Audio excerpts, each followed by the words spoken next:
고품질 장기 공공임대주택이 답. 기본주택은 주거정책이자 경제정책. 문재인 대통령님께서 평생주택, 중산층무주택자도 평생 저렴한 임대료로 살 수 있는 좋은 위치 충분한 면적 높은 품질의 장기 공공임대주택 제공을 정부 부처에 지시하셨습니다. 경기도가 추진하는 기본주택과 같은 내용입니다. 높은 집값 때문에 평생 가처분 소득 대부분을 집값 대출 갚는 데 쓰느라 소비가 위축되고 그것이 결국 수요 부족 원인이 되어 경기 침체와 저성장을 불러오는 것이 현실입니다.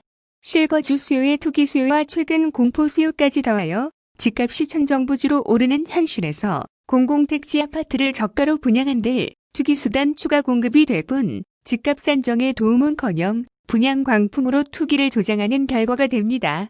아파트 주변 시세가 10억 원대인데 강제 수용한 저가의 공공택지에 3억대로 지은 아파트를 5억 원대에 분양하니 온 국민이 수억대 분양이익을 노리고 분양시장에 몰려들어 분양 경쟁률이 수천 대 1에 이르는 상황에서 분양은 결코 답이 되지 못합니다. 3기 신도시 주택 공급 물량 80%가 위치한 경기도에서만큼은 공공택지에서 분양이 아니라 장기 공공임대로 공급되어야 합니다. 임대주택 보유에 따른 공기업 부채 비율 문제는 자산이 담보된 부채를 부채 비율 산정에서 빼거나 임대주택 매입공사 등에서 매입하면 해결되며 실거래가 대비 건설원가가 매우 낮아 재정 부담도 크지 않습니다. 경기도시공사는 도내 3기 신도시에서 연구 임대 물량 35%에 중산층용 기본주택 50%를 더하여 최하 85%를 장기 공공임대주택으로 공급하려 하지만 현재 사업권이 8%에 불과하여 국토부와 LH의 사업 지분 대폭 확대를 요청하였습니다. 망국적 투기를 잡는 길은 적정한 공급에 더하여 실수요의 투기 수요와 공포 수요를 철저히 억제하는 것이고 대통령님께서 말씀하신 부동산으로 돈 벌 수 없게 하는 세부 정책을 만들어 강력 시행하면 됩니다. 부동산으로 돈을 못 벌게 하려면 실수요는 보호하되 투기에는 금융혜택 제공을 차단 회수하고 불로소득을 각종 부동산세로 철저히 환수하며 공포 수요가 흡수되도록 고품질의 저렴한 장기 공공임대주택을 대량 공급하면 됩니다. 주택임대사업자들이 중형 신도시 10개에 이르는 160만 채의 주택을 보유하고 있는데 이들에게 일정 기간 내 매각 시 세금 감면 혜택을 주되 기간이 지날수록 부담을 강화하고 일정 시간 후에 중과세하는 방식으로 퇴로를 열어주며 매각을 유도하면 공급 부족은 상당히 해소될 것입니다. 국민의 주거수단인 주택을 매집하여 투기이익을 추구하며 시장을 교란하는 행위는 헌법상 토지공개념에 반하는 반시장적 행위여서 투기에 대한 규제는 정당하고 반드시 필요한 일입니다. 덧붙여 토지임대부 주택 분양 대폭 확대는 신중해야 합니다. 시가 분양이 예정된 10년 임대주택 임차인들이 임대기간 만료 후 건설원가와 시가 평균액으로 분양하는 단기 임대주택 수준의 분양가 인하를 요구하는 민원이 전국에서 쇄도하는 현실을 보면 토지 임대부 주택 소유자들이 집단으로 토지마저 분양을 요구할 가능성이 큽니다. 특히 낮은 가격으로 건축물만 분양받은 기존 토지 임대부 주택 가격도 천정부지로 올라 오히려 투자액 대비 수익률이 더 높은 현실을 직시해야 합니다. 고품질의 중산층용 장기 공공임대를 대량 공급하고 투기가 불가능하도록 조세 및 금융정책을 강력 시행하면 집값 안정에 더하여 집값 대출 상환용 소득이 일반 소비용도로 전환될 것이고 이는 부족한 소비 수요를 보강하여 경제의 선순환과 지속성장이 가능할 것이므로 장기 공공임대주택 대량 공급은 주거 안정 정책인 동시에 경제성장 정책이기도 합니다. 자주 말씀드리는 것처럼 국가는 안보와 질서 유지에 더하여 민생에 주력해야 합니다. 민생에서도 가장 중요한 것은 더 나은 삶을 살게 하는 경제이고 경제가 지속성장해야 일자리도 소득 증대도 세수 증대도 가능합니다. 투자할 곳은 넘쳐나는데 투자할 돈이 부족하던 시대의 경제정책을 아무리 확장해도 투자할 돈은 넘쳐나도 투자할 곳이 부족한 새로운 시대에는 충분한 대책이 되지 못합니다. 재정, 금융, 산업, 복지 등 모든 정책이 경제 활성화와 지속성장에 맞춰져야 하는 이유입니다. 다음 페이스북 글 포천 시민 여러분, 7호선 포천 연장 사업 진행 상황은 이렇습니다.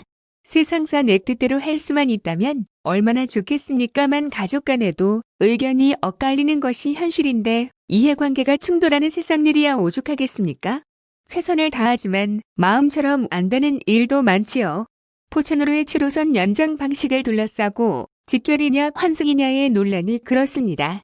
이 사업이 교통난으로 고통받는 포천 시민들께 얼마나 중요한 사업인지 모르지 않기에 더욱 마음이 쓰입니다. 7호선 포천 연장 사업은 사업성이 없어 통상적 절차로는 시행이 불가능한 바 나라를 위해 특별한 희생을 치러오신 경기 북부와 포천시에 대한 특별한 보상을 위해 우리 경기도가 중앙정부의 예타 면제 사업으로 추천하고 이에 박윤국 시장님과 포천시민 여러분의 열망과 노력이 더해져 경기도 유일의 예타 면제 사업으로 선정되어 추진 중임은 여러분도 잘 아실 것입니다. 그런데 이 사업은 경기도나 포천시 독자 사업이 아니어서 구체적 사업 내용과 방식, 시기, 비용 분담 등과 관련하여 중앙정부 및 서울시와 합의가 완료되어야 실제 시행이 가능합니다.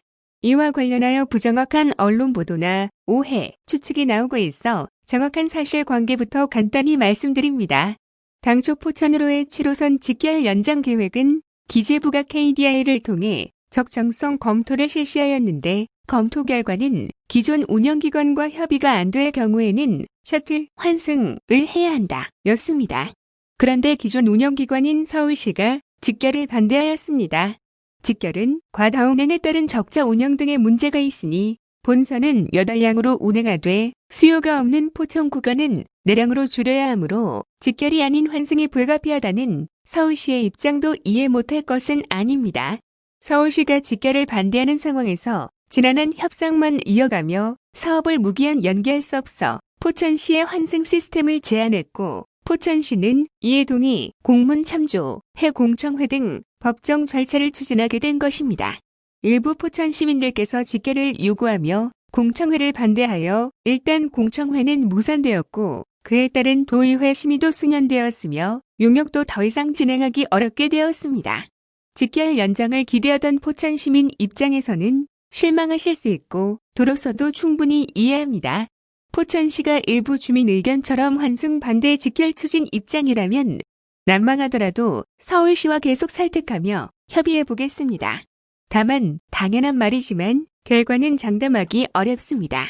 최악의 경우 서울시가 계속 반대하면 양주시 입장 때문에 양주를 기준으로 불이시공하는 상황이 올 수도 있는데 이 경우 비용도 증가하고 서울시 입장이 직결로 바뀔 가능성은 더 낮아지므로 사업이 장기 표류할 수도 있습니다.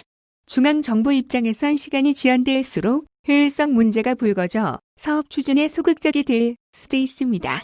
최선을 위해 올해 어려운 길을 갈지 현실을 수용하고 빠르지만 부족한 길을 갈지 선택하는 것은 언제나 쉽지 않은 일입니다. 그럼에도 불구하고 경기도는 언제나 그랬듯이 유익하게 일이 되도록 하는 데 집중하고 있다는 점을 분명히 말씀드립니다. 시간을 두고 직결이 될 수 있도록 여러분과 함께 최선을 다하겠습니다. 치열하게 토론하고 조정하여 끝끝내 문제를 해결하는 것이 정치이고 민주주의입니다. 때로는 첨예한 이해관계 속에 끊임없이 타협을 시도하는 과정이 답답하고 지지부진할 때도 있습니다. 그럼에도 우리 현대 국가들이 민주주의를 포기하지 못하는 이유는 결국 그 방법 밖에는 없기 때문입니다. 민주주의의 과정만이 잔혹한 총칼의 시대를 거쳐 인류가 얻어낸 값진 교훈이기 때문입니다. 경기도는 그 민주주의의 도전을 포기하지 않겠습니다. 포천 시민들께서도 직결을 위해 노력하시되 한편으로 치열한 논쟁을 통해 합리적이고 실현 가능한 방안을 찾기 위해 애써주시기 바랍니다. 다음은 코로나19 긴급대책단 정례 브리핑입니다. 경기도가 암성 한국표준협회 인재원 등 생활치료센터 3곳을 추가 개소하고 시군과 협업해 추가 확보를 추진한다. 임순광 경기도 코로나19 긴급대책단 공동단장은 11일 정례 기자회견을 열고 경기도는 자택대기 확진자 해소를 위해 병상 확보에 최선을 다하고 있다며 이같이 밝혔다. 11일 0시 기준 병상을 배정받지 못한 인원은 138명이다. 전날 10일은 334명, 9일은 282명으로 병상을 배정받지 못하고 있는 인원이 1일 100여 명이 넘는 상황이다. 도는 생활치료센터 3개소를 추가로 운영할 계획이며 추가 시용 가능 인원은 이천 SK인재개발원 138명, 고양 동양인재원 230명, 안성 한국표준협회 인재원 286명 등 총 654명이다. 또한 인구 50만 명 이상 도내 11개 시와의 협업을 통해 생활치료센터 추가 확보를 추진한다. 생활치료센터 추가 시 센터당 24명의 의료진이 필요한 것으로 판단되는 만큼 의료기관 연계를 통해 인력 확보에 나설 방침이다. 경기도의 병상 확보 계획은 두 단계로 나누어서 진행된다. 1단계는 20일까지 음압기제 설치와 경기도 의료원, 의정부 병원 추가 개소 등을 통해 병상을 추가로 확대하며 2단계로 의료장비와 민간 인력을 투입해 이달 말까지 총 875병상이 가동된다. 11일 0시 기준 경기도 확진자 수는 전일 대비 229명 증가한 총 9,135명으로 도내 28개 시군에서 확진자가 발생했다. 신규 확진자의 감염 경로를 보면 안양시 종교시설 관련 12명, 군포시 소재 주간보호센터 관련 25명 등이다. 신규 확진자 중 60세 이상 고령자는 78명으로 34.1%를 차지하고 감염 경로를 알 수 없는 확진자는 24.5%인 56명이다. 11일 0시 기준 경기도는 총 16개 병원에 712개의 확진자 치료 병상을 확보하고 있으며 현재 사용 중인 병상은 89.1%인 635병상이다. 중증 환자 치료 병상은 49개 병상 중 47개를 사용 중이다. 제3호, 4호, 6호, 7호, 8호 생활치료센터에는 10일, 18시 기준 762명이 입소하고 있어 60.9%의 가동률을 보이며 잔여 수용 가능 인원은 494명이다. 10일 22시 기준 경기도 홈케어 시스템 모니터링 인원은 21개 시군에 381명으로 24명은 의료기관으로 94명은 생활치료센터로 이송됐다. 한편 도는 도내 의료기관 부족으로 11일 오전 확진자 6명을 전라남도 목포시 의료원으로 전환했다. 임 단장은 코로나19는 어느 한 지역, 특정 시도만의 문제가 아니기 때문에 서로 지원하고 함께 연대해야 대처할 수 있는 문제라며 경기도 또한 코로나19에 대해 보다 대승적인 자세를 가지고 적극적으로 지원하도록 하겠다고 말했다.